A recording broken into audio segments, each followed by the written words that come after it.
wala haula wala quwata illa billah. Puja dan puji syukur senantiasa kita aturkan kehadirat Allah Subhanahu wa taala. Salawat dan salam untuk Nabi Muhammad sallallahu alaihi wasallam, untuk keluarga beliau, para sahabat beliau, dan seluruh pengikut beliau yang setia sampai akhir masa. Mudah-mudahan keluarga besar Umi semua dalam keadaan sehat walafiat, dalam keadaan baik, dan berlimpah keberkahan. Dan tadi saya dapat informasi pertemuan yang penuh dengan keberkahan ini dimulai dengan pembacaan tahlil, pembacaan doa untuk yang telah mendahului kita. Mudah-mudahan pembacaan tahlil dan doa mendatangkan keberkahan yang berlimpah untuk yang membaca dan menjadi hadiah yang indah untuk yang kita niatkan pahalanya sampai kepada beliau-beliau semua. Pada kesempatan ini kita akan membahas tentang jangan salah paham tentang kematian. Kita ingin meluruskan tentang makna kematian. Kita sering kalau disebut kematian takut. Disebut kematian, bayangan yang ada di kita itu mohon maaf ya, itu hasil dari komik-komik masa lalu yang nggak bisa dipertanggungjawabkan, sehingga pandangan kita tentang kematian itu negatif. Pertama, saya mau tanya dengan semua yang hadir. Sebelum tidur itu doa akan tidur itu apa? MC mana MC? MC? Ustadz siapa namanya MC-nya? MC-nya selesai. Belum. Misinya masih berlangsung. Risalahnya masih berlangsung. Sebelum tidur tuh, ketika akan tidur baca doa apa? Bismillahirrahmanirrahim. Bismika Allahumma ahya wa bismika amut. Bahasa Indonesianya. Dengan namamu ya Allah, kami hidup dan kami mati. Itu doa mau? Tidur. Tidur. Gimana bahasa Indonesianya artinya? Dengan namamu ya Allah, aku hidup dan aku mati. Doa. Betul. Bismika Allahumma ahya wa bismika amut. Dengan namamu ya Allah aku hidup dan dengan namamu aku mati. Doa mau tidur. Bangunnya baca apa? Doanya. Alhamdulillahillazi ahyana ba'dama amatna wa ilaihi nusyur. Baik. Artinya? Artinya? Loh, ini MC orang Mesir apa orang Indonesia MC-nya? Ya panjang.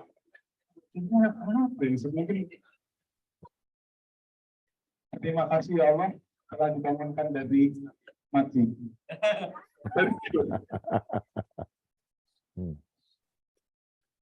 Alhamdulillah, segala puji bagi Allah. Alladzi yang ahyana menghidupkan kami ba'da setelah ma'amatana setelah mematikan kami wa ilaihi dan kepadanya nusyur kembali. Mau tidur yang disebut mati atau hidup? Mati. Berarti kalau kita tidur, Mati. tidur enak nggak? Enak.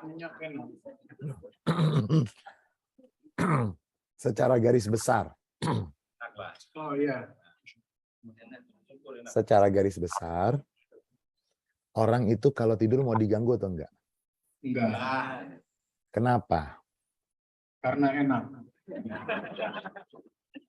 Makanya kan ditulis di hotel tuh, di depan pintu. Ya. Dan tolong kasih tahu saya, kalau ada orang mencari obat untuk tidak tidur. Siapa orang itu? Suka ngopi, Pak. Itu terpaksa karena kerjaan, nonton bola. Tapi kalau orang normal, itu biasanya akan mencari obat untuk tidur. Kenapa? Enak, istirahat. Berarti yang pertama, setiap hari kita merasakan mati. Dengan kita tidur, berarti kita merasakan mati. Serem nggak? Enggak tuh. Menakutkan nggak? Enggak tuh. Terus, oh ternyata memang ada propaganda yang dilakukan oleh setan untuk membuat kita menganggap hidup di dunia segala-galanya. Sehingga setiap disebut kematian, yang dibayangkan itu yang seram-seram dan horor. Jadi semua sepakat ya, tidur enak ya. Ya, semangat. Kalau dibangunin marah apa enggak? Marah. Karena nah, itu satu. Kemudian berarti kita selalu dan setiap hari itu kita meninggal. Setiap hari kita mati. Dalam bentuk tidur. Nah, itu yang pertama. Yang kedua, kalau disebut pencabutan nyawa, yang populer itu menyakitkan atau tidak menyakitkan? Menyakitkan. Baik. Saya minta Ustadz MC. Namanya siapa? Arik. Arik. Nggak usah pakai Ustadz. Amin. Gitu. Pokoknya kita panggil Ustadz lah, kita sepakati nih. Ini bulan Maulid. Pokoknya yang jadi MC di bulan Maulid ya Ustadz aja gitu. Coba Ustadz Arik buka dalam Al-Quran surat An-Nazi'at. Kalau boleh, kalau ada yang pegang Al-Quran, buka di dalam Al-Quran itu surat An-Nazi'at. Ayat yang pertama dan kedua.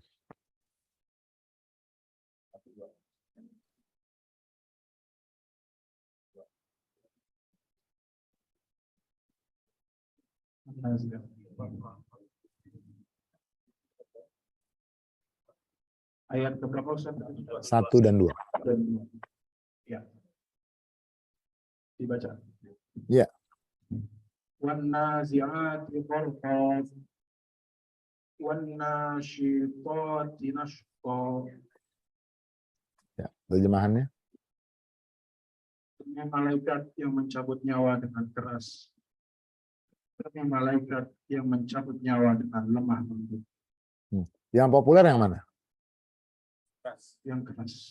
Terus yang lemah lembut? Kurang populer. Siapa yang tidak mempopulerkan yang lemah lembut?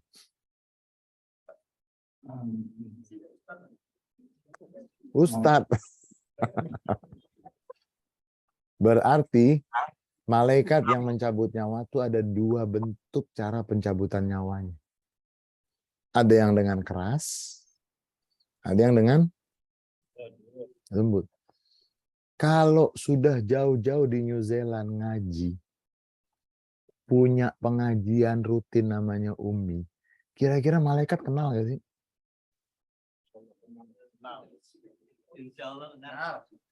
Tapi jangan pakai ragu gitu loh. Jangan pernah kasih kesempatan ada keraguan di dalam kehidupan kita.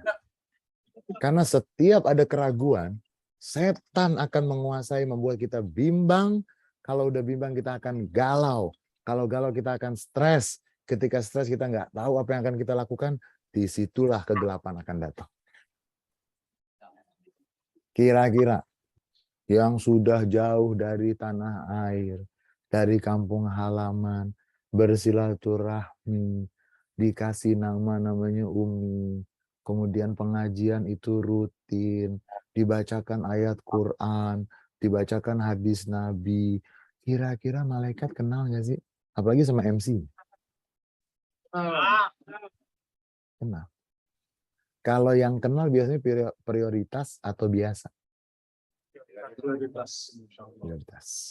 Sekarang saya minta kembali ke Ustadz Arif. Buka surat Fussilat. Surat Fussilat.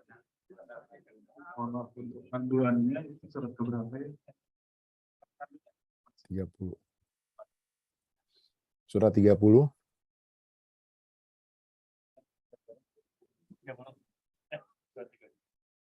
Surat ayat 30. Surat 41, maaf, ayat 30. Surat 41 ayat 30 sampai dengan ayat 33.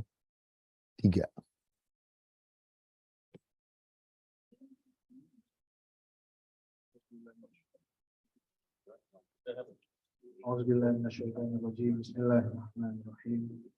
Innal ladzina qalu rabbuna Allah thumma istaqamu tatanazzalu 'alaihimul malaikatu alla takhafu wa la tahzanu wa abshiru bil jannati allati kuntum tu'adun. Nahnu awliya'ukum fil hayati dunya wa fil akhirah walakum fiha ma wa ma tashtahi anfusukum walakum fiha ma tad'un nuzulan min ghafurir rahim. ومن أحسن قولا ممن دعا إلى الله وعمل صالحا وقال إنني من المسلمين. Sesungguhnya orang-orang yang berkata Tuhan kami adalah Allah, kemudian mereka meneguhkan pendirian mereka, maka malaikat-malaikat akan turun kepada mereka dengan berkata, janganlah kamu merasa takut dan janganlah kamu dengan memperoleh surga yang telah dijanjikan kepadamu. Karena kamu berikutnya dalam kebutuhan dunia dan akhirat. Di dalamnya surga kamu memperoleh apa yang menginginkan dari apa yang menginginkan. Sebagai menghormatkan bagaimana dari Allah Subhanahu wa Ta'ala yang maha pengampun, maha penyayang. Siapakah yang lebih baik perkataan yang daripada orang yang menyeru kepada Allah dan mengerjakan kepentingan dan ketaatan. Sungguh aku termasuk orang-orang Muslim yang berserah diri. Ayat itu terkait dengan keadaan orang yang beriman sebelum meninggal dunia. Sesungguhnya innal ladzina qalu rabbuna Allah tsumma istaqamu, sesungguhnya mereka yang mengatakan Tuhan kami adalah Allah, berarti beriman kepada Allah. Kira-kira maknanya sesungguhnya orang-orang yang beriman kepada Allah. Tsumma istaqamu, kemudian mereka istiqamah, konsisten. Konsisten. Siapa yang beriman kepada Allah dan konsisten dalam keimanannya, tatanazzalu alaihimul malaikah, para malaikat akan turun kepadanya. Alla takhafu wa la tahzanu, para malaikat akan turun kepadanya dan mengatakan jangan takut, jangan gimana? Ustadz MC, Ustadz Arik. Jangan kamu merasa takut dan janganlah kamu bersedih hati. Nah, dikatakan oleh kitab-kitab tafsir yang besar, ayat ini terkait dengan orang yang beriman. Orang yang beriman sebelum meninggal dunia. malaikat akan turun kepadanya, menyampaikan jangan takut, jangan bersedih. Kalau berita yang kita dengar, yang tersebar itu gimana tuh? Malaikatnya mencabutnya dengan apa? Wah, kemudian, pokoknya semua beritanya itu sangat membuat seorang merasa harus menghadapi horor. Ini tidak. Malaikat akan turun, menyampaikan jangan takut, jangan bersedih. Jangan takut, jangan bersedih. Kami penolong-penolong kamu dalam kehidupan di dunia dan dalam kehidupan di akhirat. Dan bagi kamu sudah disiapkan semua yang kamu inginkan dan kamu angan-angankan. Dan semua itu diberikan oleh Allah, Tuhan yang Maha Pengasih dan Maha Penyayang, sebagai bentuk penghormatan kepada kamu yang istiqomah, yang beriman dan istiqomah. Siapa yang lebih baik perkataannya? Waman ahsanu qawlan mimman da'a ilallahi wa amila shalihah. Siapa yang lebih bagus ucapannya dibanding orang yang mengajak untuk menyeru menuju Allah. Wa amila shalihah, dan beramal saleh, dan mengatakan sesungguhnya aku termasuk dari orang-orang yang berserah diri kepada Allah. Berarti kalau seorang sudah beriman dan istiqomah dengan imannya, maka dia akan diperlakukan dengan istimewa. Sebelum meninggal dunia, maka akan datang kepadanya malaikat yang menyampaikan berita gembira. Dan ini dikuatkan dengan hadis-hadis Nabi yang kadang-kadang nggak dipopulerkan. Hadis-hadis Nabi yang menjelaskan seorang mukmin sebelum meninggal dunia akan datang kepadanya malaikat rahmah, malaikat kasih sayang. Malaikat kasih sayang tersebut akan menyampaikan kepadanya bahwa kamu sudah akan mendapatkan apa yang Allah janjikan kepadamu. Tempatmu di surga sudah disiapkan. Ganjaran yang besar dan indah untukmu sudah disiapkan. Maaf. Bukan seperti yang disebarkan dan dipopulerkan. Semuanya penuh dengan horor. Semuanya penuh dengan menakutkan. Dan Nabi Muhammad juga mengatakan, seorang yang beriman sebelum meninggal dunia, yang akan mengambil nyawanya adalah malaikat kasih sayang. Yang tadi disebut dalam surat An-Nazi'at ayat yang kedua. وَالنَّاشِطَاتِ نَشْطًا, dan demi malaikat yang mencabut nyawa dengan lembut. Maka datanglah malaikat yang akan mencabut nyawanya dengan membawa selembar kain sutra putih yang sangat halus, bihariratin bayda, membawa secarik kain sutra putih yang halus. Lalu malaikat itu akan mengatakan, wahai jiwa yang penuh dengan ketenangan karena imannya kepada Allah, keluarlah ruhmu dari jasadmu, ukhruji radiyatan mardiyatan anki. Keluarlah kamu dalam keadaan ridho dan kamu diridhoi oleh Allah.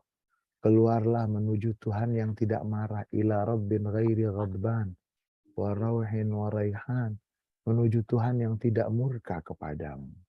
Kemudian keluarlah ruh dari jasad orang yang beriman tersebut dengan lembut dan tercium semerbak harum sampai dicium oleh para malaikat yang mulia yang ada di langit.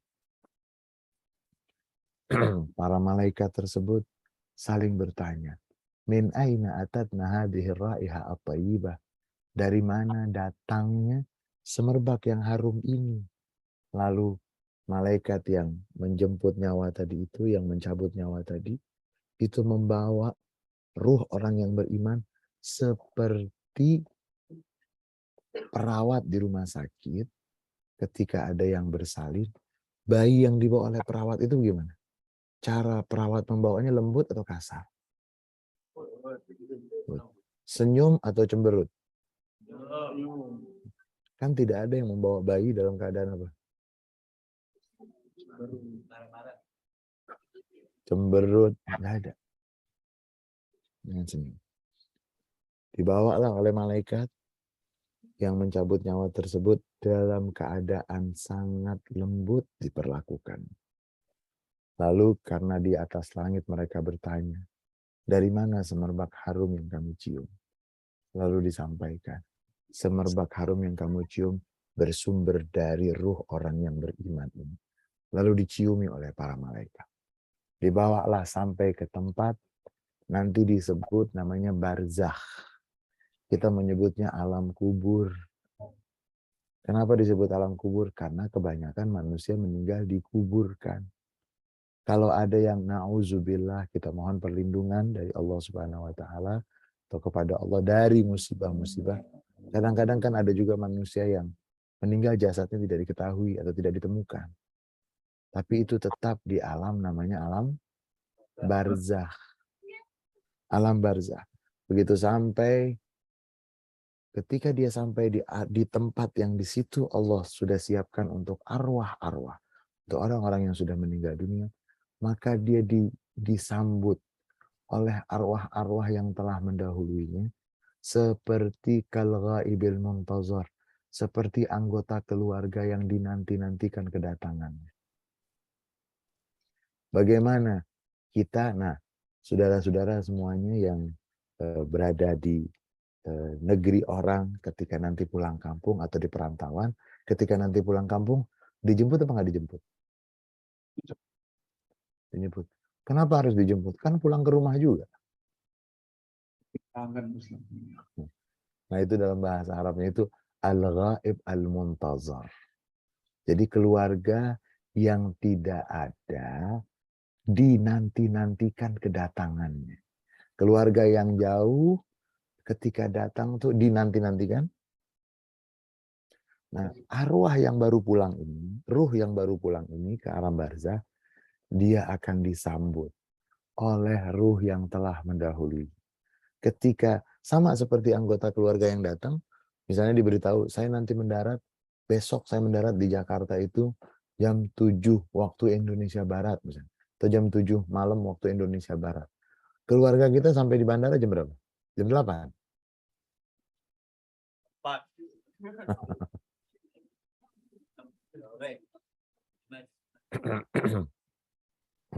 Keluarga kita akan datang lebih awal. Padahal ya ketemu juga di rumah, ngapain sih pakai ke bandara? Itu namanya dicintai, disayangi, dinanti-nantikan kedatangan. Ruh yang meninggal disambut oleh arwah yang telah mendahuluinya seperti anggota keluarga yang pergi lalu ketika pulang dinanti-nantikan kedatangannya. Lalu arwah yang telah mendahului ketika menyambut itu bertanya, bagaimana kabar fulan? Bagaimana kabar si itu? Bagaimana kabar si dia? Malaikat menegur, jangan tanya kepada orang yang baru meninggal dunia kabar tentang mereka yang masih ada di kehidupan dunia. Karena yang meninggal dunia baru saja dia lepas dari kehidupan dunia yang penuh dengan kesulitan dan beban. Maka ruh yang baru sampai tersebut, dia berada di keadaan yang sangat bahagia, sangat lapang, tidak ada beban sedikit pun. Setelah itu baru nanti malaikat akan datang untuk bertanya. Ini yang disebut alam barzakh atau alam kubur. Saya mau tanya, sampai di sini dulu pertanyaan saya akan sampaikan, saya akan tanyakan, lontarkan. Kalau tentang kuburan itu yang sering kita dengar tuh nikmat kubur atau azab kubur? Azab. Siapa yang mempopulerkan azab kubur? Pak. MC apa Ustadz? MC Ustadz MC. Jadi yang malaikatnya menakutkan, kan gitu. Kemudian menyakitkan. Kemudian dikubur gimana? Nasiksa. Yang populer, bukan kita mengatakan tidak ada azab kubur, ada azab kubur. Tapi kenapa yang dipopulerkan azab kubur, tidak dipopulerkan nikmat kubur? Kenapa sih? Yang dipopulerkan tuh azab kubur, tidak dipopulerkan nikmat. Akhirnya banyak sekali dari kita, mohon maaf, sebagai muslim, karena salah faham tentang kematian, salah faham tentang pencabutan nyawa, salah faham tentang malaikat yang mencabut nyawa, salah faham tentang tentang alam kubur, lalu yang difokus kepada azab kubur saja, karena salah faham tersebut, akhirnya kita terjebak di dalam hidup segan, Mati tak mau. dan yang lebih menyakitkan lagi. Lebih menyakitkan lagi, maaf, kalau kita sebagai muslim, ada yang meninggal dunia dari keluarga kita. Yang sudah nempel di sini tadi itu negatif-negatif semua. Tapi saudara-saudara kita dari agama sebelah, ketika mereka menyebut tentang kematian, mereka akan mengatakan, apa? Untuk keluarga, saudara mereka akan mengatakan apa?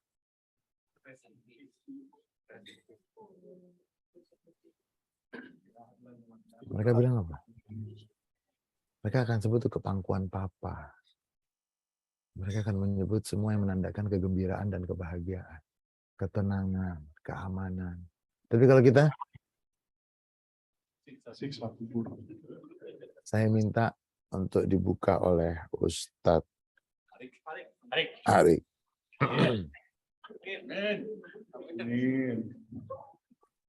Al-Qurannya ada iklan.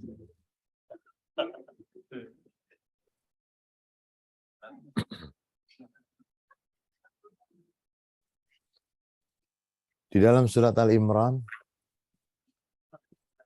surat 3, ayat 169 sampai 171. 9 sampai 171. Ya, sudah Ustaz. Dibaca. Bismillahirrahmanirrahim. Wala tahsabanna alladhina qutilu fi sabilillahi amwata bal ahya'un 'inda rabbihim yurzaqun. فرحين بما آتهم الله من فضله ويستبشرون بالذين لم يلحقوا بهم من خلقهم لم يلحقوا بهم من خلفهم ألا خوف عليهم ولا هم يحزنون يستبشرون بنعمة من الله وفضل وأن الله لا يضيع أجر المؤمنين. Dan jangan sekali-sekali kamu mengira bahwa orang-orang yang gugur di jalan Allah itu mati. Sebenarnya mereka itu hidup di sisi Tuhan yang mendapat rezeki. Mereka bergembira dengan karunia yang diberikan Allah kepadanya dan berkira hati terhadap orang yang masih tinggal di belakang yang belum menyusul mereka, bahwa tidak ada rasa takut pada mereka dan mereka tidak bersedih hati.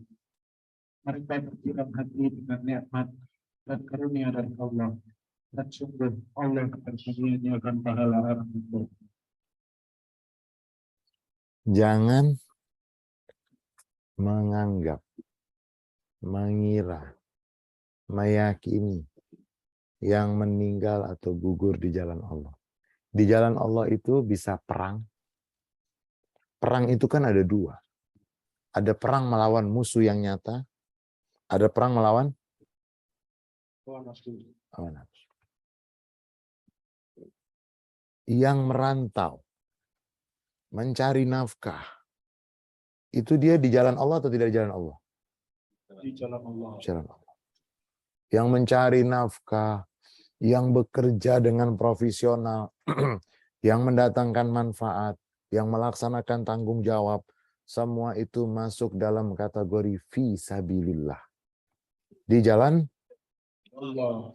siapapun yang meninggal dalam keadaan beriman dan di jalan Allah, jangan kamu duga, jangan kamu katakan mereka itu mati. Mereka hidup di alam sana, di alam barzah, dan mereka mendapatkan rezeki. Mereka bergembira. Ini ayat ini berkaitan dengan contoh gambaran singkat tentang nikmat kubur atau nikmat barzah. Sayang 1000 sayang tidak pernah dipopulerkan. Yang dipopulerkan azab kubur terus. Akhirnya kalau lewat kuburan yang dibayangkan orang di dalamnya tidak pernah terbayangkan bahwa yang di dalamnya dalam keadaan bahagia seperti disebut oleh ayat. Mereka hidup, mereka bergembira, bergirang hati, mendapatkan apa yang Allah karuniakan kepada mereka semua. Dan mereka bergirang hati, bergembira. Nanti juga ada yang menyusul. Ini yang harus kita luruskan, dan saya akan tarik ke belakang sedikit. Tentang Al-Quran ketika berbicara tentang kematian, Al-Quran nggak pernah mengatakan mati itu mati. Tidak. Saya minta dibuka oleh Ustadz Arik.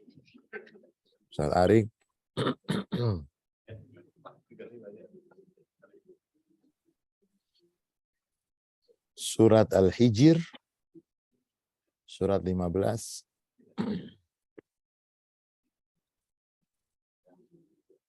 Surat 15 ayat 98 dan 99. 98 sampai 99.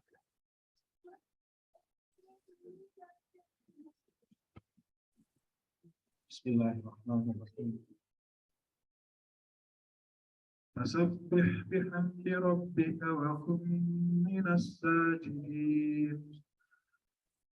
Wa'bud rabbaka hatta ya'tikal yaqin. Maka bertasbihlah dengan memuji Tuhanmu dan jadilah engkau di antara orang yang bersujud. Dan sembahlah Tuhanmu sampai yakin ajal datang kepadamu.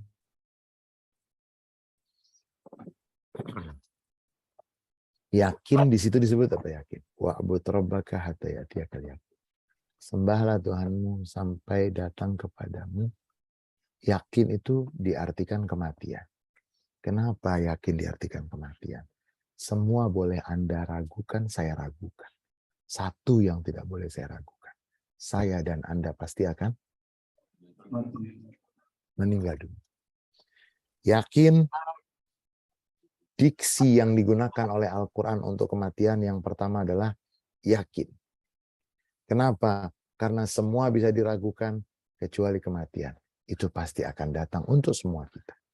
Kemudian diksi atau kata yang kedua yang digunakan oleh Al-Quran untuk kematian adalah, boleh dibuka di dalam surat Al-Kahfi.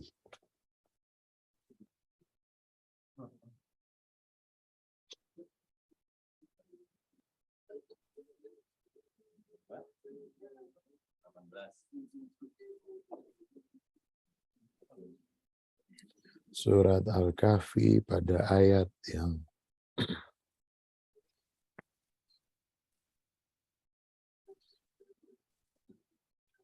ayat terakhir 110.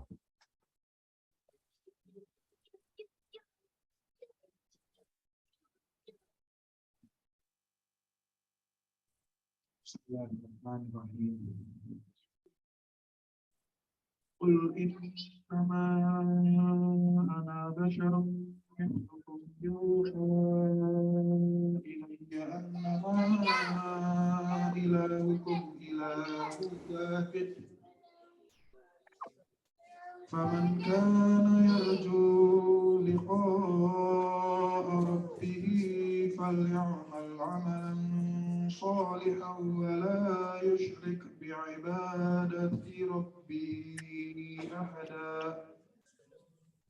Katakanlah, sesungguhnya aku ini hanya seorang manusia seperti kamu yang telah menerima wahyu bahwa sesungguhnya Tuhan kamu adalah Tuhan yang Maha Esa. Maka barang siapa mengharap pertemuan dengan Tuhannya, maka hendaklah dia mengerjakan kebajikan dan janganlah dia menyebutkan dengan sesuatu pun dalam beribadah kepada Tuhannya. Mengharapkan pertemuan. Mengharapkan pertemuan dengan Tuhannya. Al-Quran kalau tadi menggunakan diksi yakin, kali ini menggunakan diksi liqa. Liqa itu artinya perjumpaan. Faman kana yarju liqa'a rabbih. Siapa yang mengharap perjumpaan dengan Tuhannya. Sekarang kita mau berhenti terlebih dahulu memahami apa yang dimaksud dengan perjumpaan. Di dalam beberapa riwayat bahwa Nabi Ibrahim alaihissalam yang mendapatkan gelar dan julukan Khalilur Rahman. Khalil artinya kekasih. Ketika ajalnya akan datang, malaikat yang mencabut nyawa menghadap kepada beliau untuk mencabut nyawa beliau, lalu beliau bertanya, "Hai malaikat, masih ada waktu tidak untuk aku bertanya pertanyaan yang sangat singkat?" Kata malaikat, "Masih ada, tapi tolong cepat." Nabi Ibrahim mengatakan, "Wahai malaikat, tolong sebelum engkau mengambil nyawaku, sampaikan kepada Allah. Pertanyaan dariku adalah, katanya aku diberikan gelar Khalilur Rahman, kekasih Allah. Sementara kematian itu kan mengambil nyawaku. Apakah ada kekasih yang tega mengambil nyawa kekasihnya? Hal yaqbidu khalilun ruha khalilihi. Apakah ada kekasih yang tega mengambil nyawa kekasihnya? Malaikat bertanya kepada Allah, "Ya Allah, kekasihmu Ibrahim sebelum kami cabut nyawanya dan masih ada waktu." Karena singkat. Ini kalau kita berbicara malaikat, ini kecepatannya bukan kecepatan pesawat apa? Bukan. Ini pesawat. Malaikat itu diciptakan dari cahaya. Berarti kalau berbicara kecepatan cahaya, kecepatan yang sangat cepat sekali. Masih ada waktu untuk Ibrahim. Dia bertanya, apakah ada kekasih yang tega mengambil nyawa kekasihnya? Karena beliau adalah kekasihmu ya Allah. Allah jawab apa? Allah sampaikan kepada malaikat, "Wahai malaikat, beritahu kepada kekasihku Ibrahim. Hal yarfudu khalilun liqa'a khalilihi." Apakah ada kekasih yang menolak untuk berjumpa dengan kekasihnya? Apakah ada kekasih yang menolak untuk berjumpa dengan kekasihnya? Kalau kekasihnya ada di New Zealand, ada yang nyusul nggak? Nyusul. Wah, jauh banget, males. Itu bukan kekasih, itu teman lama. Tapi kalau kekasih, dia akan nabung. Dia akan apa? Akan nabung, akan lihat itu. Promosi tiket, dia akan perhatikan itu. Dia tanya sama temannya. Dia pergi, setiap ada pengumuman, setiap ada informasi tentang promosi tiket, pasti diapain sama dia? Sampai ada yang nggak tidur di malam hari, kenapa? Karena katanya biasanya pengumuman yang promo-promo tuh tengah malam waktu Indonesia. Katanya, saya nggak tahu. Sampai nggak tidur dia. Nah, kematian adalah perjumpaan dengan Allah Maha Pengasih. Apakah ada kekasih yang menolak untuk berjumpa dengan kekasihnya? Disampaikan kepada Nabi Ibrahim. Wahai Ibrahim, jawaban untuk pertanyaanmu adalah, apakah ada kekasih yang menolak untuk berjumpa dengan kekasih? Nabi Ibrahim mengatakan, Sekarang aku sudah nyaman dan tenang. Karena kematian bukanlah hilang, bukanlah pergi ke tempat yang tidak jelas, tetapi kematian adalah bertemu, berjumpa dengan Sang Maha Pengasih. Bukankah kita ketika memiliki kekasih ada di puncak gunung, kita akan katakan, gunung itu akan kudaki. Kalau kekasih kita ada di seberang samudra, lautan, jangan takut, wahai kekasihku. Laut pun, wis, gaya nggak tuh? Gombal nggak tuh? Tetapi itulah seorang ketika dengan kekasihnya. Jangan salah paham tentang kematian. Luruskan makna kematian, bahwa kematian adalah perjumpaan dengan Sang Maha Kekasih. Hadis Nabi Muhammad SAW juga mengatakan, man yuhibbu liqa Allah, ahabballahu liqa'ah. Siapa yang senang dengan perjumpaan dengan Allah, Allah senang dengan menyambut dan berjumpa dengannya. Siapa yang tidak suka berjumpa dengan Allah, Allah juga tidak suka untuk menyambut kedatangannya. Kematian yakin, tidak bisa diragukan. Kenapa tidak bisa diragukan? Karena ada kesempatan berjumpa dengan Sang Maha Kekasih. Sehingga itu salah satu bentuk kasih sayang Allah, kita pasti akan berjumpa dengan Sang Maha Kekasih. Kemudian perjumpaan. Yang ketiga, Al-Quran menyebut kematian itu adalah pulang. Boleh dibuka di dalam surat Al-Fajr.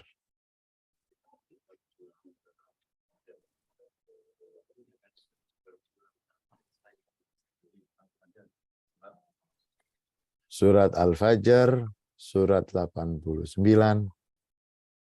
ayat 27 sampai 30.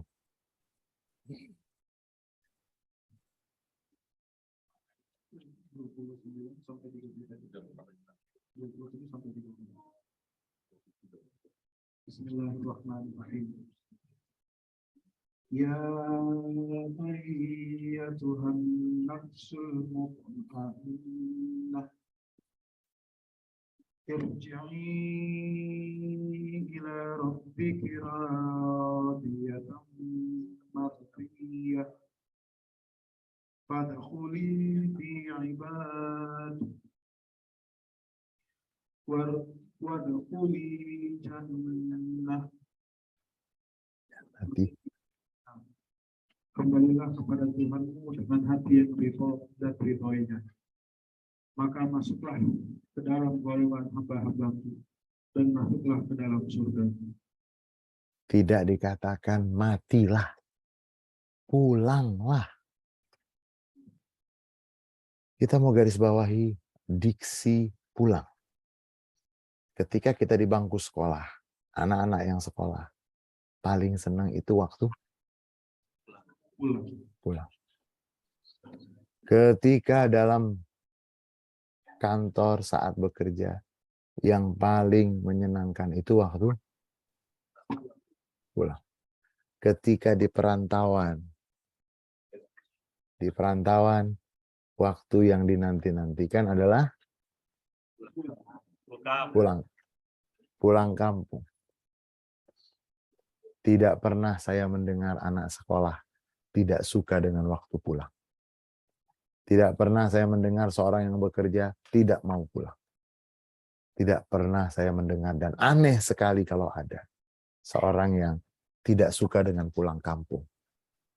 Pasti orang itu aneh. Pasti ada keanehan. Kita mau berbicara yang normal. Normalnya anak sekolah begitu dikasih tahu bahwa gurunya ada kegiatan tertentu, sehingga yang semestinya pulang jam 12 menjadi jam 10. Senang nggak tuh? Senang. Jam bekerja saya tidak tahu, kalau di New Zealand jam berapa itu? 9 sampai 5. Nah, kalau dipersilahkan jam 3 sudah boleh pulang, gimana tuh? Senang. Langsung kumpul-kumpul itu. Dengan senang. Aneh kalau ada yang tidak suka dengan pulang. Aneh. Ajaib. Sangat ajaib. Meninggal dunia adalah pulang. Kita di dalam bahasa Indonesia, ketika mengumumkan seorang meninggal dunia, kita tidak pernah mengatakan telah mati. Tetapi kita mengatakan pulang ke rahmat Allah. Dan itu menandakan bahwa seorang yang meninggal dunia bukanlah mendapatkan bahaya. Bukan mendapatkan kesulitan, tetapi dia pulang. Saya mau tanya kepada MC. MC orang tuanya masih ada? Ibu masih ada, alhamdulillah. Ayah? Ya, berpulang. Baik. Saya ingin menyampaikan berita gembira untuk Ustadz Arif. Ketika Anda tadi membaca ayat-ayat Al-Quran, ketahuilah almarhum ayahanda Anda di alam barzah sedang diangkat derajat. Karena di dalam hadis yang sahih, setiap orang tua yang sudah meninggal dunia di alam barzah akan mendapatkan banyak hadiah. Salah satunya derajatnya diangkat. Lalu dia bertanya, kenapa derajat saya diangkat? Karena anakmu membaca Al-Quran. Nanti diangkat lagi. Kenapa? Anakmu sedang membaca Al-Quran lagi. Terus akan diangkat derajat. Ada yang mendapatkan mahkota karena anaknya beristighfar untuk. Jadi kematian itu pulang. Kematian itu pulang ke rahmat Allah. Kenapa kita sebut ke rahmat Allah?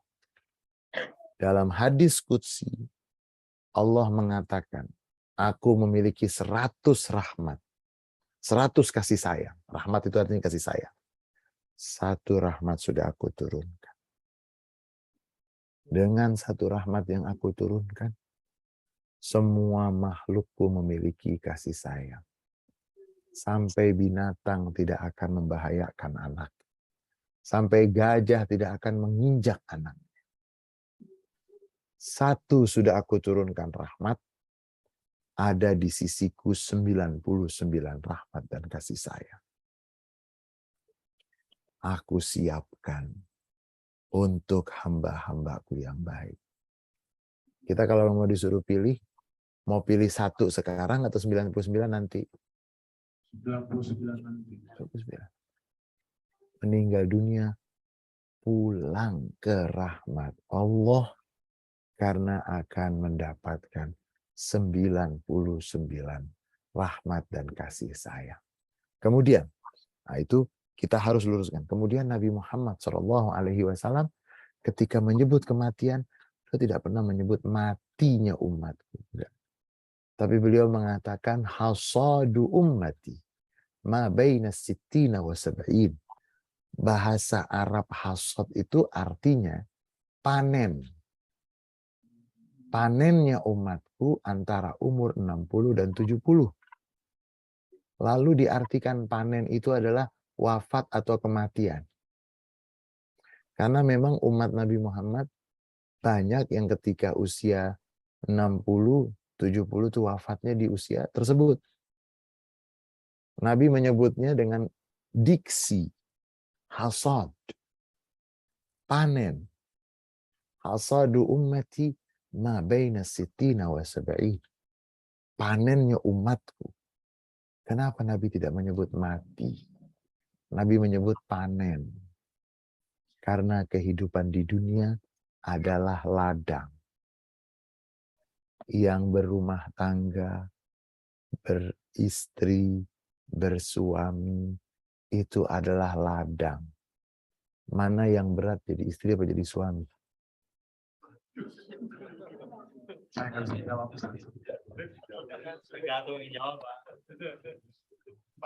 Sebetulnya sama seperti memahami kematian. Banyak yang salah paham tentang rumah tangga, tentang keluarga. Akhirnya jadi berat. Padahal kalau bersama-sama seperti masa di pacaran semua ringan. Masih ingat nggak sih masa-masa pacaran? Salah, salah. Mestinya pacarannya setelah menikah. Oh iya. Jangan sebelum menikah pacaran 10 tahun. Begitu menikah udah tinggal apanya? Nggak panen, Pak. Nggak panen. Bukan saya, Ustaz. Jadi hidup di dunia ini dalam hadis yang lain Nabi Muhammad menjelaskan, memberikan ilustrasi, kalau kita boleh sebut ilustrasi. Gambaran ad-dunya mazra'atul akhirah. Kehidupan di dunia adalah ladang yang kamu akan petik hasilnya nanti di akhirat. Sekarang kita sedang menanam. Pengajian hari ini, tahlil yang tadi dibaca, Al-Quran yang dibaca, silaturahmi hari ini, panitia yang sibuk-sibuk mencari tempat, panitia yang mengumumkan halo-halo, panitia yang membuat suasana acara menjadi istimewa, semua yang datang memakmurkan, meramaikan, semua sedang menanam amal baik. Kapan akan didapatkan hasilnya? Pertanyaan saya, ada nggak sih petani yang takut dari panen? Enggak ada. Ada ya. Petani yang aneh, petani yang normal, pasti akan menunggu dan menanti-nantikan waktu panen. Tapi petani yang aneh, petani yang nggak jelas, petani yang nggak mendapatkan edukasi, dia tidak tahu betapa berartinya panen, betapa indahnya panen, betapa harus bekerja untuk memastikan panennya akan berhasil, panennya akan mendatangkan manfaat. Al-Quran, hadis tidak pernah berbicara tentang kematian, kecuali dengan yang indah, dengan yang baik, dengan yang bagus. Dan yang terakhir, ketika berbicara tentang alam kubur, tahu tidak, malaikat yang di dalam kubur itu pertanyaannya apa yang akan disampaikan? Terus? Terus? Terus, nggak apa-apa, terus. Pakai bahasa Indonesia. Sekarang kan ada Google, masa malaikat nggak bisa? Masa kalah sih malaikat? Lanjut, lanjut. Ustaz Tarik. Apa kitabnya? Terus?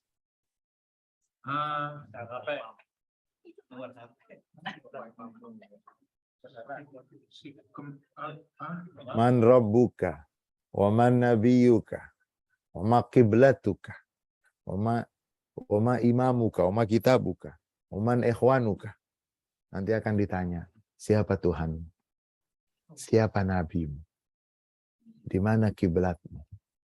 Apa petunjukmu yang menjadi rujukanmu? Al-Quran. Siapa saudara-saudaramu? Orang-orang yang beriman, laki-laki dan perempuan adalah saudara-saudara. Pertanyaan ini sudah dibocorkan. Sudah dibocorkan. Kalau kita akan masuk ke ujian, sudah bawa bocoran soal, tenang nggak? Nah, jawabannya pun sudah dibocorkan. Nabi Muhammad mengatakan ketika seorang dikuburkan, 7 langkah ditinggal oleh yang mengantarkannya, malaikat akan bertanya kepadanya. Nggak ada pertanyaannya, bacakan ayat 30 surat Fussilat. Yang lulus cuman Ustadz Arik aja.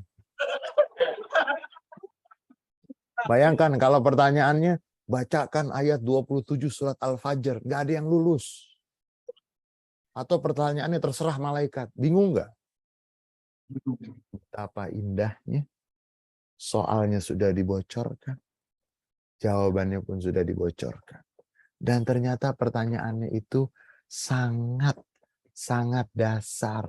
Kalau ada dosen memberikan pertanyaan yang niatnya untuk meluluskan, pasti pertanyaannya yang sangat. Allah Maha Pengasih, Allah Maha Penyayang. Pertanyaannya sudah dibocorkan, dan pertanyaannya insya Allah saya yakin sekali semua yang hadir di sini dan semua saudara-saudara kita umat Islam dimanapun, insya Allah bisa menjawabnya. Karena yang ditanya siapa Tuhanmu, masa bingung sih? Ditanya siapa nabimu, masa bingung sih? Apa kiblatmu masa bingung? Orang setiap hari dilakukan kok sholat. Ngadepnya ke kiblat. Kalau ditanya apa kitab sucimu masa bingung sih? Kalau ditanya siapa saudara-saudara masa bingung sih? Semua insya Allah akan bisa menjawab dengan baik. Dan ketika sudah bisa menjawab, maka malaikat akan mengumumkan. Benar jawaban hamba tersebut, maka bentangkan untuknya permadani yang indah dari surga. Kenakan untuknya pakaian yang indah dari surga.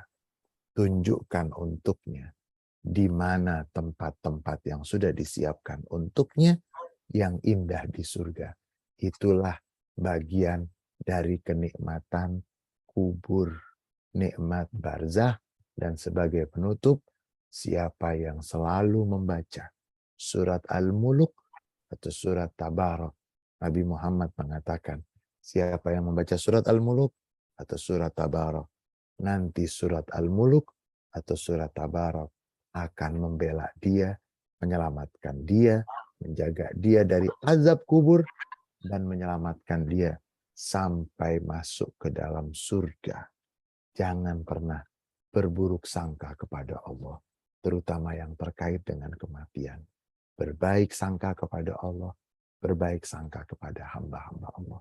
Dan saudara-saudara kita yang telah mendahului kita, yang saya dapat informasi ada yang sudah mendahului kita, yang tadi dibacakan tahlil untuknya, kita yakin mereka semua adalah orang-orang baik. Mereka semua adalah orang-orang soleh dan soleh. Dan kita yakin orang yang baik, orang yang soleh akan mendapatkan kedudukan yang baik, yang mulia, dan mudah-mudahan kita yang masih hidup, mudah-mudahan kehidupan hanya untuk menambah kebaikan sebanyak-banyaknya untuk kita semuanya. Jangan mau mendengarkan berita-berita, informasi-informasi tentang kematian yang tidak sesuai. Dan pastikan kematian adalah perjumpaan dengan Sang Maha Kekasih. Kematian adalah kelanjutan perjalanan kita untuk mendapatkan surga yang penuh dengan kenikmatan, yang hakiki, yang abadi. Ini yang bisa saya berbagi pada kesempatan ini. Mohon maaf atas segala kekurangan. Dan kita kembali ke MC Ustadz Haji Arif.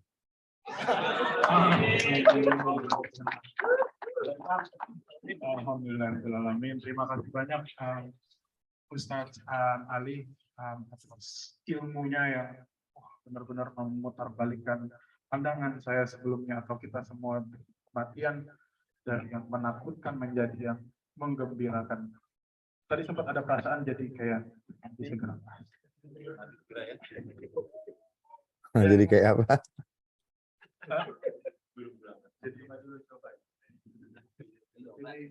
Iya, mungkin ada dari beberapa jamaah yang ingin bertanya, boleh ya Ustaz Ali?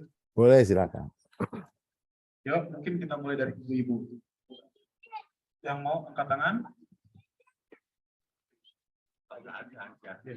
Ibu-ibu dulu kita mulai. Ada? Di sini baru bapak-bapak ya. Ya, itu aja kalau kita nggak ada berapa.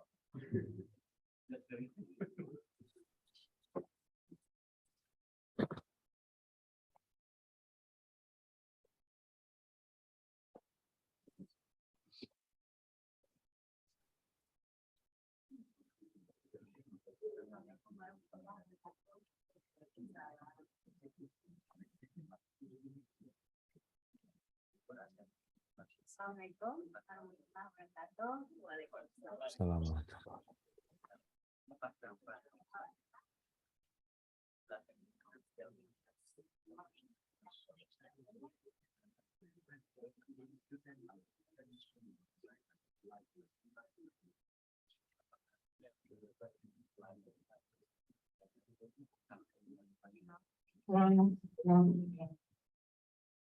Iya.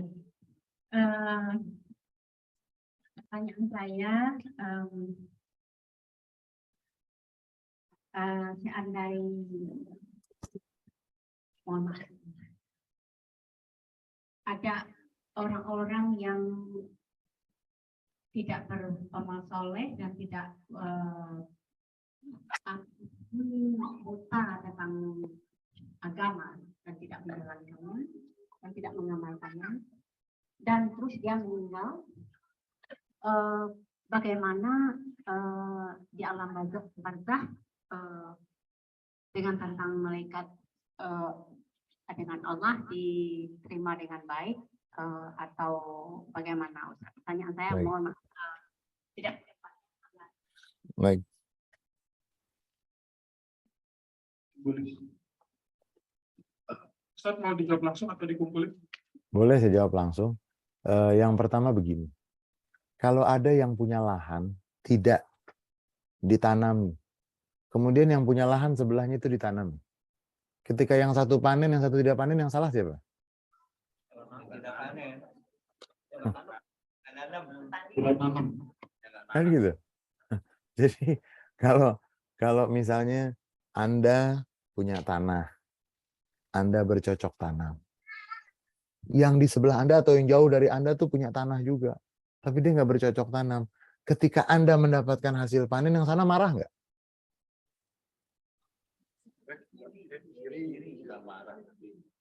Boleh marah nggak dia? Kenapa tidak ada keadilan? Kenapa saya gitu? Kira-kira sudah dapat jawabannya? Sudah, itu satu. Yang kedua, Ustadz, tapi kan mereka nggak kenal Islam, nggak tahu ajaran Islam, tidak kenal Tuhan. Makanya agama Islam itu agama dakwah. Dan Nabi Muhammad itu paling sedih kalau ada orang meninggal dunia belum sempat beriman kepada beliau, itu beliau sedih. Kenapa? Kira-kira seakan-akan tuh seperti dia tidak bercocok tanam ketika hidup di dunia. Makanya kita diminta dakwah tuh nggak harus ngomong. Makanya ada kekaguman. Mohon maaf tidak bermaksud untuk menyinggung agama manapun juga tidak. Tetapi maaf ya, ada satu agama yang memang memiliki atau terlembaga dengan baik. Namanya Katolik Roma. Itu dari pimpinan tertingginya, terlembaga dengan bagus. Anggarannya, tupoksinya, sampai di seluruh dunia. Tetapi yang menarik apa? Yang sudah terlembaga itu, semakin tahun semakin menurun pengikutnya. Sementara Islam yang gak jelas nih serabutan, mohon maaf loh ya, mohon maaf. Islam kan gak ada lembaga yang mengatur tuh. Tahu-tahu nanti ada yang, mohon maaf ya, jenggotnya segini. Tahu-tahu nanti yang, wah, tahu-tahu yang A, yang B, yang C. Tapi agama yang terus berkembang,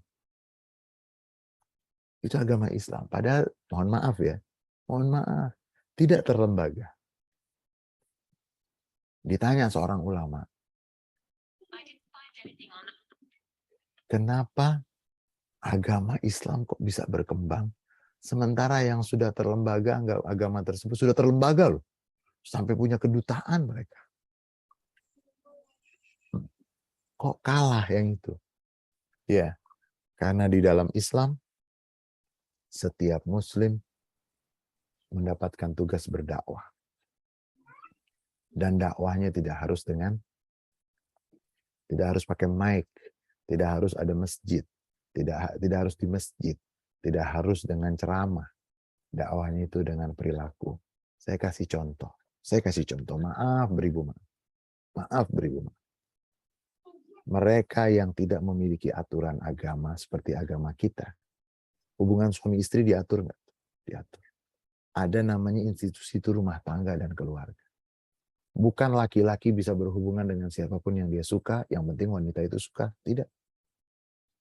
Kenapa banyak broken home di negara-negara tersebut? Karena banyak anak yang merasa tidak memiliki ayah, tidak memiliki ibu. Karena ibu dan ayahnya, maaf, sedang bersuka dan bercinta, bersukaria, memupuk cinta dengan yang bukan pasangan. Saya mau kasih contoh satu. Ini dicontohkan atau disampaikan oleh Profesor Rotib Nabusi, seorang ulama dari Republik Arab Syria. Itu beliau mengatakan, Ada seorang di negara yang berpenduduk muslimnya sangat minoritas. Itu ada seorang anak lapor sama ayah. Ayah, saya punya pacar, ingin saya kenalkan sama ayah. Ayahnya sedang di apartemen, tinggalnya tidak dengan ibunya, tapi dengan pacar.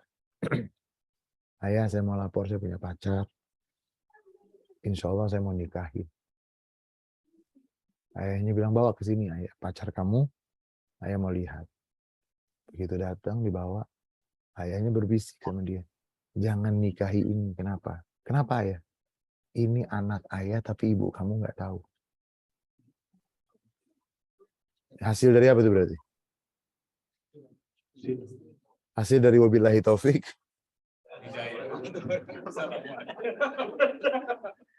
Ya udah ganti lagi pacarnya. Bawa yang kedua.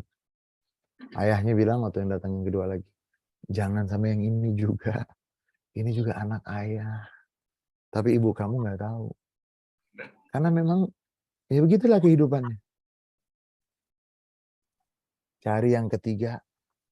Begitu yang ketiga dia bilang, ayah setuju nggak setuju, pokoknya yang ini yang saya jadikan pasangan hidup saya. Dibawa. Jangan nak, ini juga anak ayah.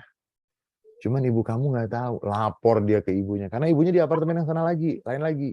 Ibunya dengan pacarnya juga. Karena kan nggak boleh bercerai.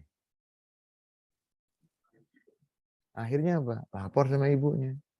Mama, saya punya pacar yang pertama saya kenalin sama ayah, ditolak. Katanya jangan sampai kamu nikah dengan ini. Karena ini anak ayah, ibu kamu nggak tahu. Yang kedua juga begitu. Yang ketiga juga begitu. Ibunya bilang apa? Udah, nggak usah dengerin ayah kamu. Ayah kamu juga nggak tahu kamu anak siapa.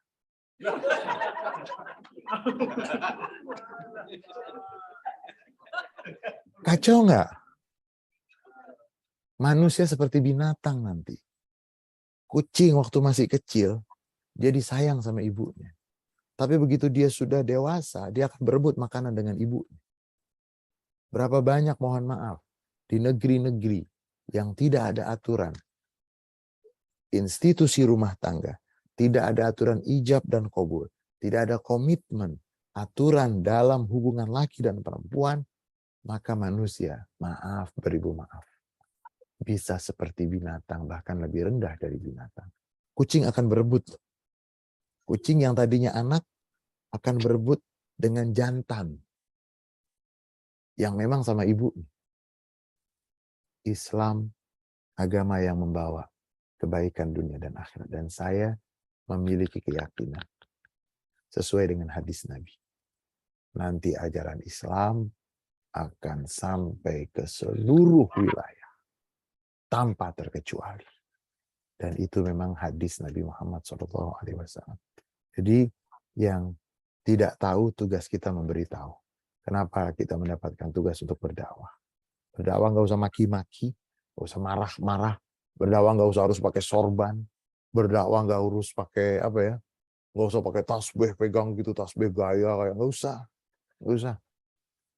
Berdakwah itu dengan perilaku kita. Setiap Muslim adalah duta untuk agamanya.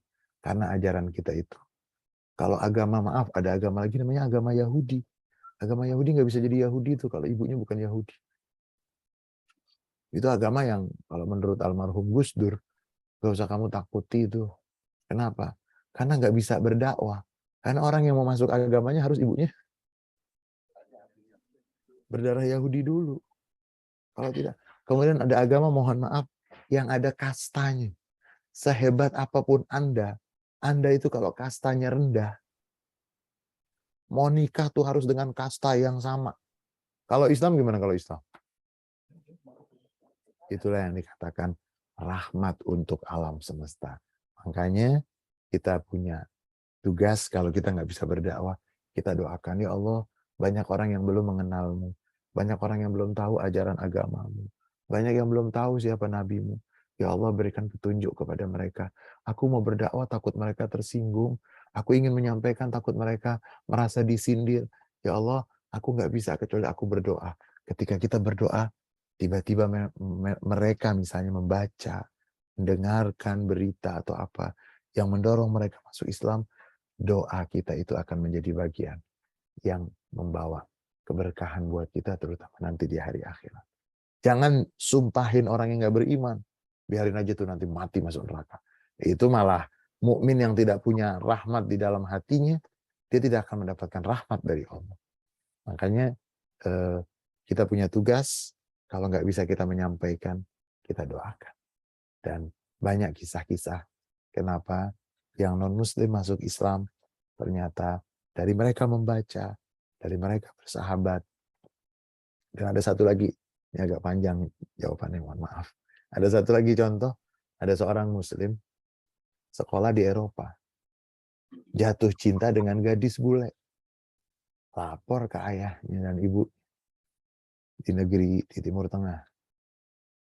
Ayahnya bilang, kalau kamu tidak menyebabkan dia masuk Islam, kalau belum masuk Islam, ayah dan ibu tidak akan menerima.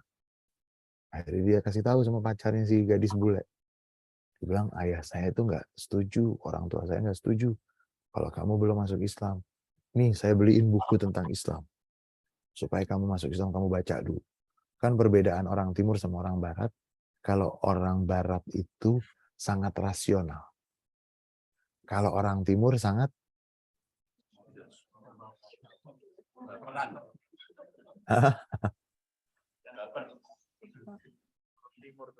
kalau mereka tuh rasional.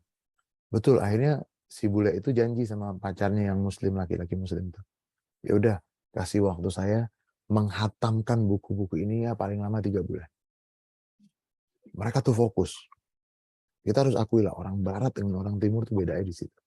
Kalau orang Timur makannya kerupuk, kalau mereka kan keju, ya enggak? Kita makan sambal, kalau ditanya sambal itu manfaatnya apa? Enggak tahu ya manfaatnya. Pokoknya semakin pedas semakin apa kita? Pokoknya nggak rasional lah kalau gitu. Karena enak gitu kan. Akhirnya si bule ini baca. 3 bulan bertemu. Bertemu si bule ini udah pakai jilbab. Sudah pakai jilbab. Wah, si cowok senang dong. Nah, ini berarti bisa saya nikahin nih. Alhamdulillah, sebentar kata ceweknya. Ntar dulu. Saya ingin menyampaikan kepada kamu, alhamdulillah saya sudah masuk Islam. Alhamdulillah. Cowoknya senang. Tapi saya tidak mau menikah dengan kamu. Wah, kenapa? Karena Islam yang saya baca berbeda dengan perilaku kamu. Saya mencari pasangan yang Muslim atau yang Islam. Jadi mudah-mudahan kita bisa mengingatkan kepada diri kita terutama. Kalau kita nggak bisa mengingatkan kepada yang lain, kita berdoa. Mudah-mudahan yang belum mendapatkan petunjuk, mendapatkan petunjuk.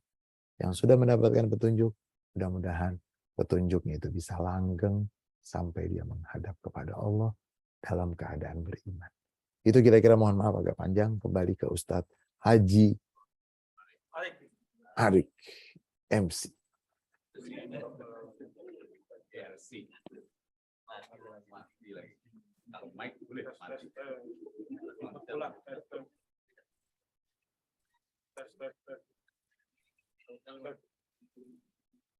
Terbalik baterainya. Tes, warnanya tapi tes. Oh, itunya mati. Tes.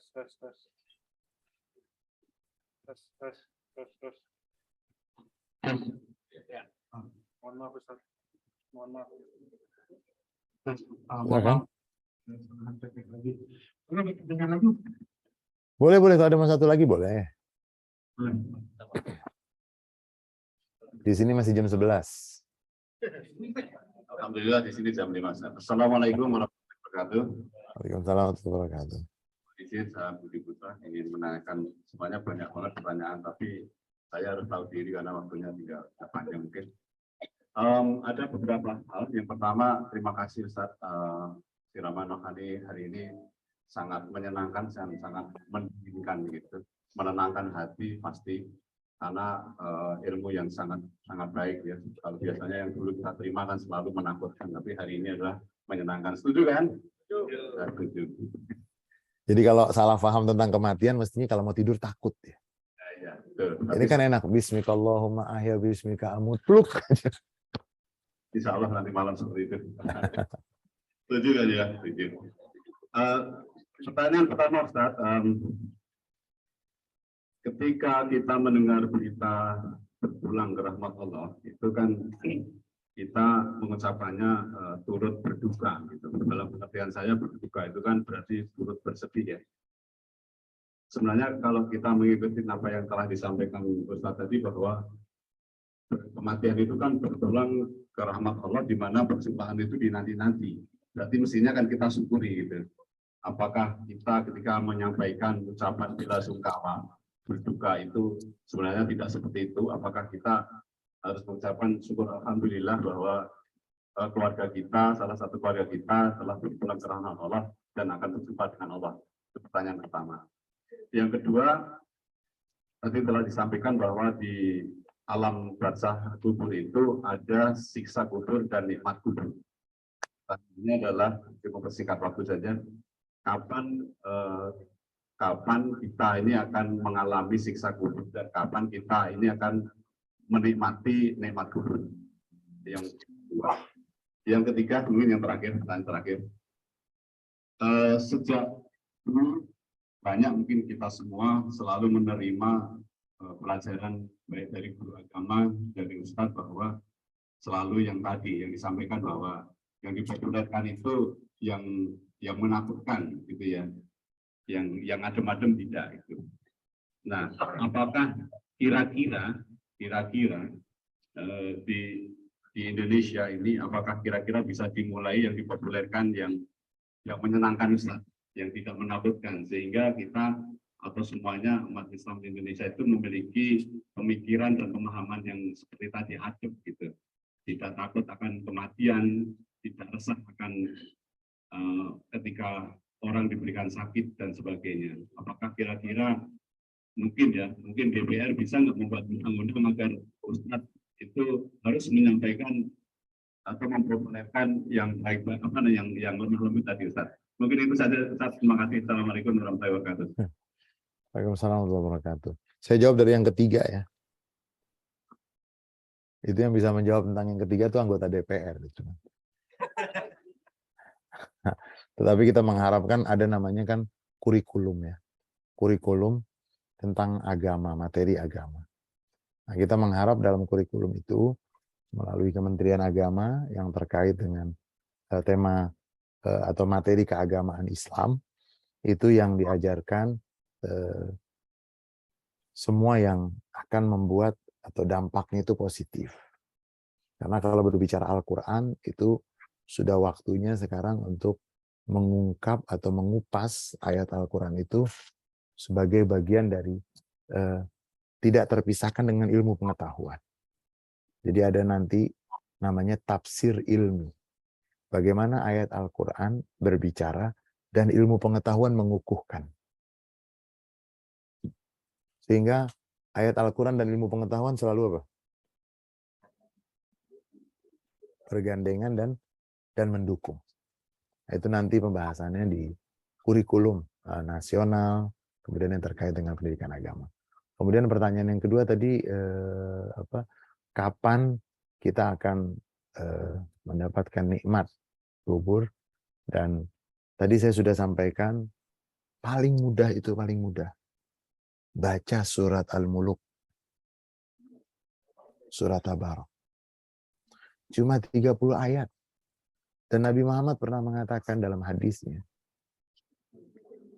di dalam Al-Quran ada satu surat, terdiri dari 30 ayat. Aku mengharap surat itu ada di hati setiap yang beriman dari umatku. Mulai hari ini, cari waktu setiap malam, habis maghrib, habis isya. Dan saya rasa kesibukan di New Zealand itu nggak seperti hiruk pikuk yang ada di Jakarta. Tentu waktunya lebih. Kalau bahasa sebagian ulama itu, malah di New Zealand itu waktunya lebih berkah. Karena di Jakarta belum apa-apa tuh, udah jam 10 malam tapi nggak ada yang tidur gitu. Jam 12 malam nggak ada yang tidur. Kalau di sana kan banyak yang lebih tertib lah gitu. Jadi satu itu membaca surat Al-Muluk atau melazimkan membaca surat Al-Muluk atau surat Tabarok. Habis maghrib, habis isya, pokoknya di salah satu bagian dari malam tersebut. Setiap malam. Karena Nabi Muhammad mengatakan yang membaca surat Al-Muluk akan dibebaskan dari azab kubur. Akan dibantu khasamathu atau tukhasimuhu hatta tudkhilahul jannah. Dalam bunyi hadisnya, akan dibantu oleh surat Al-Muluk sampai masuk ke dalam surga. Kemudian pastikan kita berbakti kepada kedua orang tua. Karena pahala birrul walidain akan. Kemudian pastikan kita banyak bersedekah. Sedekah nggak harus banyak loh, nggak harus. Tapi istiqomah. Sedekah satu hari 10.000 itu kan banyak tuh. Kita ditawarkan. Tapi jangan sampai salah ya menyalurkan itu. Karena ada juga lembaga yang mengaku mengumpulkan donasi, nggak taunya hanya, mohon maaf ya, memanfaatkan semua itu untuk kepentingan dan keuntungan mereka. Jadi salurkan sedekah kita itu satu hari itu 50.000, satu bulan misalnya 100.000, tapi istiqomah. Karena di dalam hadis yang terkait dengan alam kubur, itu nanti dikatakan begitu seorang di dalam alam kubur, maka dia akan melihat ada sosok yang menyenangkan dia. Sosok yang wajahnya itu bercahaya. Lalu dia bertanya, siapa kamu? Saya nggak kenal dengan kamu. Tapi wajahmu kok wajah baik sekali. Apa jawaban sosok itu? Aku adalah amal baikmu yang akan menemanimu di alam kubur ini, di alam barzakh. Jadi sebetulnya nggak ada yang ruwet. Yang bikin ruwet itu kan guru yang lagi marah-marah sama murid-muridnya. Makanya temanya itu, kemudian pertanyaan yang pertama tadi apa? Ya, pertama ini mengucapkan Baik, oke. Udah ingat. Terima kasih kepada Ustadz siapa namanya? Ustadz Haji Budi. Ustadz Haji Budi. Ya, Ustadz Haji Budi. Kalau anak saya ya, mau bekerja di New Zealand dengan posisi yang bagus, mau bekerja di negara Eropa, di luar negeri dengan posisi yang bagus, saya nangis nggak? Nangis kan? Padahal anak saya akan mendapatkan posisi yang bagus. Kenapa saya nangis? Karena saya nggak akan bersama lagi sama dia dalam beberapa waktu. Nah, duka karena berpisah bukan karena gitu loh. Jadi tidak salah ketika kita menyampaikan belasungkawa. Karena apa? Karena orang yang baik itu nggak akan ada lagi ketika dia meninggal dunia. Makanya duka yang dimaksud duka di situ. Bukan duka karena dia mendapatkan azab, bukan. Berduka karena kita akan berpisah, akan ditinggal oleh orang yang baik, oleh orang yang selalu bersama kita. Jadi kalau ada keluarga yang anggotanya meninggal dunia, pantas kita mengucapkan duka. Karena yang biasanya ada di tengah-tengah mereka, orang yang baik tersebut, sudah tidak ada. Bukan duka karena dia akan di... Nah itu yang harus diluruskan juga. Karena mohon maaf ya, orang tua yang anaknya mendapatkan panggilan kerja di luar negeri dengan gaji yang bagus. Kalau dirupiahkan sekian lah, memang rupiah nggak pernah menang lah gitu. Kalau dirupiahkan, rupiah tawadu lah, dari dulu tuh tawadu terus. Jadi kalau dirupiahkan tuh sekian, bisa beli ini, bisa beli itu. Ketika melepas, di bandara nangis nggak sih? Nangis. Padahal di sana dia akan dapat apa? Dapat rezeki yang bagus, posisi yang bagus, semua yang bagus. Nah, nangis dan duka itu bukan karena posisi yang bagus, tapi karena sebagai contoh, Nabi Muhammad kehilangan anak yang masih kecil. Lalu Nabi Muhammad menangis. Nah, ini juga harus kita luruskan. Kalau ada keluarga yang meninggal, sahabat yang meninggal, lalu ada yang menangis, boleh, jangan dilarang. Masa orang nangis nggak boleh? Saya mendengar ada hadisnya, siapa yang menangis terhadap jenazah, maka jenazah itu akan diazab. Kesian dong jenazah, nggak tahu apa-apa dapat azab. Gimana sih? Yang berhutang pakai nomor rekening pakai kartu kredit itu kok yang ditagih yang lain, gimana sih? Kan tidak mungkin. Menangis itu adalah manusiawi. Yang tidak boleh itu meratapi sampai mengambil sikap tidak menerima ketetapan Allah. Nabi ketika putranya meninggal, beliau menangis. Para sahabat bertanya, ya Rasulullah, apakah engkau menangis? Rasulullah menjawab, innal aina la tadma, wa innal qalba la yahzan, wa inna bifiraqika ya Ibrahim la hazinun, walakin la naqulu illa ma yurdi rabbana, inna lillahi wa inna ilaihi raji'un. Sesungguhnya, air mata tidak bisa ditahan.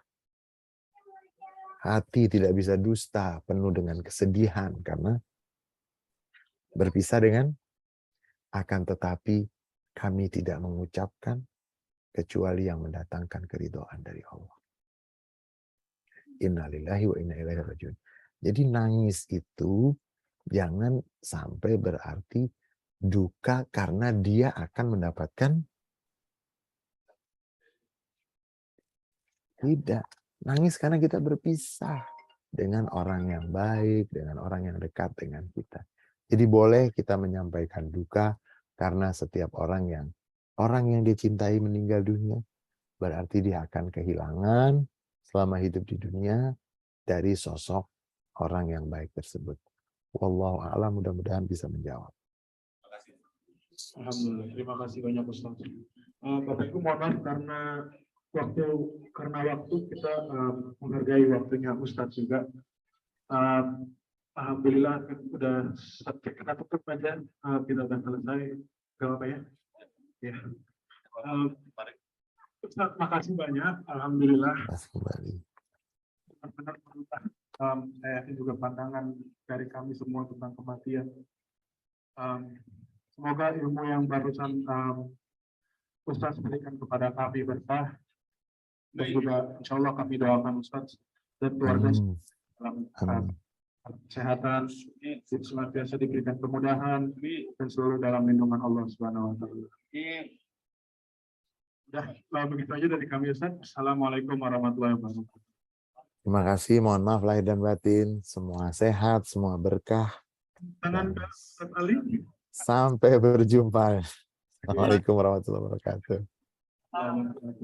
Terima kasih Ustadz Arik, terima kasih Ustadz Haji Yudi dan semuanya. Assalamualaikum warahmatullahi wabarakatuh. Oke.